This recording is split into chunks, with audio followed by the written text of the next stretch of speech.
Hello friends, good evening and welcome to my channel Loving with ঋতুতে। তো আজকে প্রায় আমি 4 দিন পরে তোমাদের সাথে কোনো ভিডিও ব্লগ শেয়ার করছি।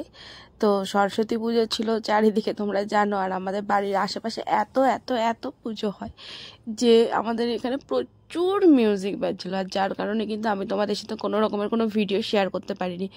তো আজকে সরস্বতী পুজোর দ্বিতীয় ভাসান, যাই হোক আমাদের পাড়ার পুজোটা ঠাকুরটা ভাসানে নিয়ে গিয়েছে বলে মিউজিকটা একটু বন্ধ রয়েছে, আর যার কারণে কিন্তু আমি ভিডিওটা এডিট করতে বসে পড়েছি আজকে সন্ধ্যার সময়। চলো রাত্রে তোমাদের সাথে শেয়ার করব, ভিডিওটা সম্পূর্ণ দেখো, আশা করি তোমাদের অনেক অনেক অনেক ভালো লাগবে। তো এটা হচ্ছে সরস্বতী পুজোর আগের দিনের একটা ভিডিও। যাচ্ছিলাম আমরা, রেডি হচ্ছি, দেখতেই পাচ্ছ। তো রেডি হয়ে কোথায় যাচ্ছি সেটা কি এখন বলবো নাকি ভিডিওতে তোমরা দেখবে? চলো ভিডিও স্কিপ করো না, ভিডিও কন্টিনিউ করো, তাহলে কিন্তু তোমরা দেখতে পারবে যে আমি কোথায় যাচ্ছিলাম। আর তোমরা প্রত্যেকেই বলো ব্ল্যাক ব্লুতে নাকি আমাকে ভীষণ ভালো লাগে। তো এই যে ব্লু একটা, এটা কি জামদানি, এটাকে হ্যান্ডলুম জামদানি বলে যত সম্ভব। তো এরকম হালকা পাতলা শাড়ি আমার প্রচুর ভালো লাগে, কারণ আমি ক্যারি করতে খুব ভালোবাসি। এমনিতেই তো আমি শাড়ি পরাতে একদম লবঢঙ্কা, শাড়ি অতটা ভালো করে পরতে পারি না। আর তারপরেও কিন্তু আমি চেষ্টা করি যে একটু ভালোভাবে শাড়িটা পরার। আমি জানি হয় না, আমি অতটা সুন্দরভাবে অন্যদের মতো শাড়ি পরতে পারি না, কিন্তু আমি যতটা পারি নিজের মতো করে কিন্তু শাড়ি পরার চেষ্টা করি। তো দেখেছো প্রথমে আমি খুব সুন্দর করে শাড়িটাকে পিন করে নিয়েছিলাম, তারপরে হাত দিয়ে ওটাকে একটু প্রেস করে করে দেখো ভাঁজ মতো করে নিয়েছিলাম। তো তোমরা দেখতেই পাচ্ছ সেই সেই কি বলবো, একটা বিধিকিচ্ছিরিভাবে শাড়িটা পরে নিয়েছি। আর তারপরে কিন্তু আমি হেয়ার কম করে নিচ্ছি, কারণ চুলটা প্রথমে ভেবেছিলাম ছেড়ে যাব, তারপরে ভাবলাম যে না, রাত্রেবেলায় চুলটাকে ছেড়ে যাব না। তো আমি কিন্তু চুলটাকে একটুখানি ওপরে একটা ক্লিপ দিয়ে বেঁধে নিয়েছি। আর তারপরে আমি যেটা গায়ে দিয়েছি, আমি কিন্তু এক্সট্রা কোনো পারফিউম দিইনি। আমার ঘরে যে আতর ছিল, কারণ এটার গন্ধটা খুবই একটা জুঁই ফুলের স্মেল আছে, আর খুবই লাইট, অতটা ডিপ নয় স্মেলটা, আমার ভীষণ ভালো লাগে। তো আমি কিন্তু এটাই দিয়ে যাচ্ছি, কারণ আমার ভীষণ ভালো লাগে এই স্মেলটা। তো তোমরা কারা কারা আমার মতন এরকম লাইট পারফিউম বাদ দিয়ে এরকম লাইট আতর সেন্টটা বেশি পছন্দ করো, আমাকে কিন্তু অবশ্যই জানাবে।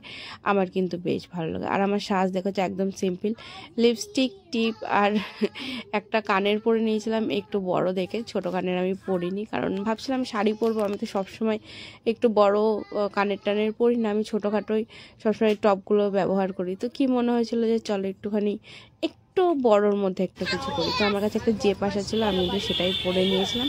আর দেখতে পাচ্ছ ব্লু অ্যান্ড হোয়াইট কম্বিনেশনের কিন্তু আমি একটা ড্রেস পরে নিয়েছি। তো আমরা বেরিয়ে পড়েছি, আমি আর গোপাল রয়েছি, দেখতেই পাচ্ছ টোটোতে করে।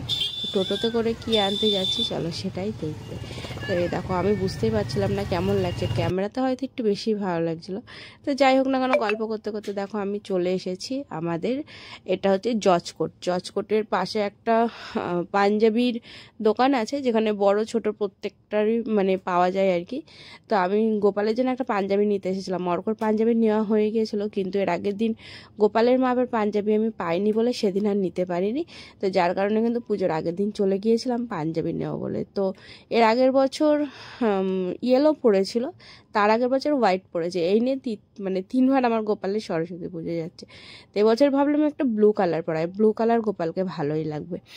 তো যাই হোক, আমি ব্লু কালারের যে পাঞ্জাবিটা দেখলে সেটা নিয়ে নিয়েছি, আর তারপরেই কিন্তু আমি টিপ নিয়ে নিয়েছি, কারণ সরস্বতী পুজোতে শাড়ি পরলে পরে একটু বড় সাইজের টিপ পরবো, এটা আমার অনেক ভালো লাগে। তো যাই হোক না কেন, পাশে যে দোকান ছিল সেই দোকান থেকে আমি কিন্তু 4 পাতা একসাথে টিপ নিয়ে নিয়েছি। আর তারপরে চলে এসেছিলাম ধূপকাঠির দোকানে ধূপকাঠি নেবো বলে, কারণ ঘরের ধূপকাঠি আমার শেষ হয়ে গিয়েছিলো। আর পুজো দিতে গিয়ে দিল্লি ধূপকাঠি না দিলে কেমন লাগে বলো। আর এখানে এত সুন্দর সুন্দর ধূপকাঠি পাওয়া যায়, এটা শুধুমাত্র ধূপেরই একটা দোকান, এটা আমাদের পোস্ট অফিসের মোড়ে। তো সেখান থেকে কিছু স্পেশাল ধূপকাঠি আমি নিয়েছি, কারণ আমি পারফিউম যেহেতু প্রচুর পছন্দ করি। তো দেখতেই পাচ্ছ কত রকমের ধূপকাঠি আমাকে